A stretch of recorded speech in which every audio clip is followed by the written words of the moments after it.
তো বাড়িতে তো অনুষ্ঠান লেগে গেছে, আর কিসের অনুষ্ঠান সেটা কি জানতে চান? হ্যালো বন্ধুরা, অনেকদিন পর একটা লং ভিডিও নিয়ে চলে আসলাম আপনাদের মাঝে। কেনই বা এত বাজার করা হচ্ছে, কেনই বা এই যে দই ফালানো হচ্ছে, সেটা জানতে হলে পুরো ভিডিওটা অবশ্যই দেখতে হবে।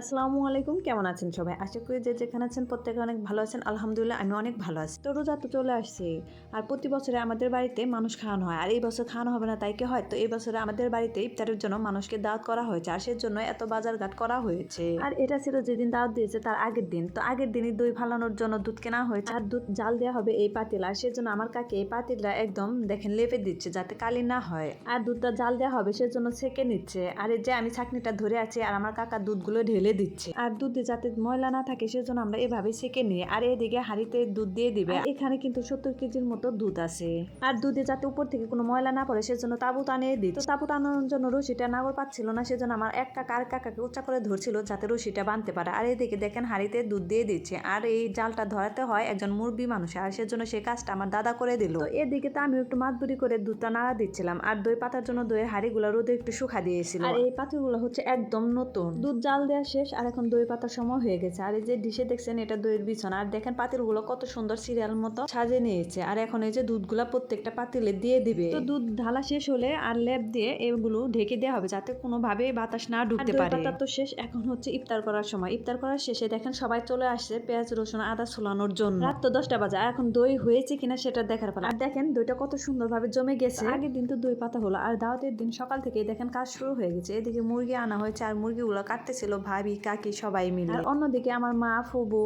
আর সবাই মিলে বাটা ঘষা কাটাকাটি করতেছিল সবকিছু। গ্রামে এরকম দৃশ্য দেখতে কিন্তু ভালোই লাগে। বাড়িতে একটা কাজ শুরু করলে সবাই এসে এরকম হাতে হাতে কাজ করে দেয়, তখন দেখতে ভালোই লাগে। আর এই যে দই দেখেন কত সুন্দরভাবে দইটা জমে গেছে, আর এইগুলো হচ্ছে ফ্যানের বাতাস দিয়ে এখন রাখা হচ্ছে, যেহেতু ইফতারের পরে এগুলো খাওয়া হবে সেজন্য ফ্যান দিয়ে এগুলো রাখা হয়েছে যাতে ভালো থাকে। আমাদের এলাকায় যত বড় বড় অনুষ্ঠানই হোক না কেন দই কিন্তু নিজেদের হাতে পাতা হয়। এদিকে তো বুট আলু সিদ্ধ করা হয়েছে, আর অন্যদিকে এদিকে গরুর মাংস চলে আসছে, আর গরুর মাংসটা দেখেন কত সুন্দর। অন্যান্য বারের চাইতে এবারের মাংসটা অনেক ভালো ছিল, আর এখানে প্রায় 40 কেজির মতো মাংস ছিল।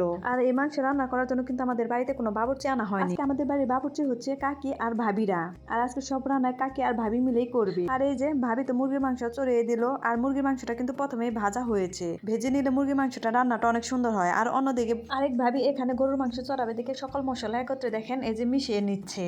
তো আজকে রান্নার জন্য দুই ভাবি আর আমার কাকি কিন্তু আজকে সব রান্না করতেছে অনুষ্ঠানের জন্য। তো আমাদের বাড়িতে কোনো অনুষ্ঠান হলে সাধারণত এই ভাবি রান্না করে। আজকে তো এত বড় হাঁড়িতে গরুর মাংস রান্না করা হবে, আর এখানে প্রথমে ভাবি পেঁয়াজ আর এলাচ দিয়ে দিল, আর পরিমাণ অনুযায়ী তেলও দিয়ে দিল, আর পেঁয়াজটা বাদামি কালার হওয়ার পরে যে সকল মশলা ঢেলে দিল। আর এখন এই মশলাটা ভালোভাবে কষানো হবে, তারপরে মাংস দেওয়া হবে। আর এদিকে সবাই বসে তো গল্প করতেছিলাম আমরা, আর মাংস যে মশলাটা কষানো হয়ে গেছে, আর এই যে মাংসটা দিয়ে দিচ্ছি। মাংসের মশলাটা যত ভালো কষানো হবে মাংসটাও তত নাকি ভালো হবে। সব মাংস তো দেওয়া হয়ে গেল, আর এখন ভালোভাবে সব মাংস মেশানো হয়ে গেলে মশলার সাথে তারপরে ঢেকে দেওয়া হবে। আর এদিকে দেখেন দাদা যেটা ফুবুরা বসে গল্প করতেছিল, আর একদিকে মাংসও কষানো হচ্ছিল, আর অন্যদিকে যে দেখি করলা ভাজি বুট টুট সবকিছু ভাজা হচ্ছিল। ভাবি আর কাকি মিলে এই কাজগুলা করতেছিল। গ্রামে কাজ করার এই একটা মজা, সবাই হাতে হাতে সব কাজ করে দেয়, আর আমার তো কোনো কাজই নেই, সেজন্য এই যে এখানে এসে একটু মাংস নাড়া দিচ্ছিলাম। তো বাড়ির সবাই তো কাজে ব্যস্ত ছিল, আর আমার তো কোনো কাজই ছিল না, সেজন্য আমি শুধু ভিডিওই করতেছিলাম। আর এদিকে দেখি ইফতারের জন্য সকল ধরনের ফল আনা হয়েছে,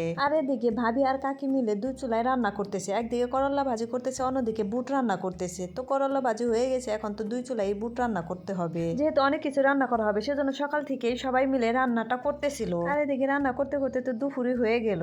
আর এই যে পেঁয়াজি বানানো হবে সেজন্য পেঁয়াজের সবকিছু যে আমার কাকিমা খেয়ে দিচ্ছে, আর এই যে বুট ভাজাও হয়ে গেছে। আর এদিকে এসে দেখি গরুর মাংস হয়ে গেছে, আর কি একটা মশলা দিয়ে এটা নামিয়ে ফেলবে। যাই হোক মশলা দেওয়া হয়ে গেছে, আমার কাকা আর ভাবি মিলে যে গরুর মাংসটা নামিয়ে ফেললো। যেহেতু অনেক রান্না করা হয়েছে, সময়ের স্বল্পতায় সব রান্না করাটাই আমি ভিডিও করতে পারিনি। অনেকে বলতে পারে মুরগির মাংস এত অল্প রান্না করা হয়েছে কেন? যেহেতু মুরগির মাংস সবাই খায় না, দুই একজন নিরামিষ আছে, তাদের জন্য এখানে মুরগির মাংস সাথে করলা ভাজি ডাউল, তো আরো আছে গরুর মাংস, এবং সব শেষে আছে দুধ, আর সবার শেষে যে পেঁয়াজি ভাজা হচ্ছে। আর এদিকে ফলগুলা কাটতে বসে গেছে, আর এদিকে আমার মার গাছের লাউটা দেখেন ঝুলে আছে কত সুন্দর মাশাআল্লাহ। তো সবাই তো হাতে হাতে কাজ করতেছিল, ফল কাটতেছিল, আর এদিকে ইফতারের সময় হয়ে আসছে। ফল তো কাটা হয়ে গেছে, আর এখন ইফতারি সাজানোর পালা। আর ইফতারির মধ্যে আছে পেঁয়াজি, আপেল, মালটা, কলা, শসা, খেজুর, এসবে আজকে ইফতারির জন্য আয়োজন করা হয়েছে। যাই হোক আমরা ইফতারিগুলো এই যে সাজিয়ে দিচ্ছিলাম। এত বড় পাতিলে শরবত বানানো হচ্ছে, যার কারণ হচ্ছে আমাদের বাড়িতে আজকে অনেক লোক দাওয়াত করা হয়েছে, সেজন্য এত বড় পাতিলে শরবত বানানো হয়েছে। তো যাই হোক, সব কাজে পরিপূর্ণভাবে সম্পূর্ণ হলো। আর এদিকে আমাদের ইফতারও সাজানো হয়ে গেছে, আর এদিকে মানুষও আসতে শুরু করে দিয়েছে। আর এই যে ছেলেদের জন্য বাইরে বসার ব্যবস্থা করা হয়েছে, আর রুমের ভিতরে মহিলাদের জন্য বসার ব্যবস্থা করা হয়েছে।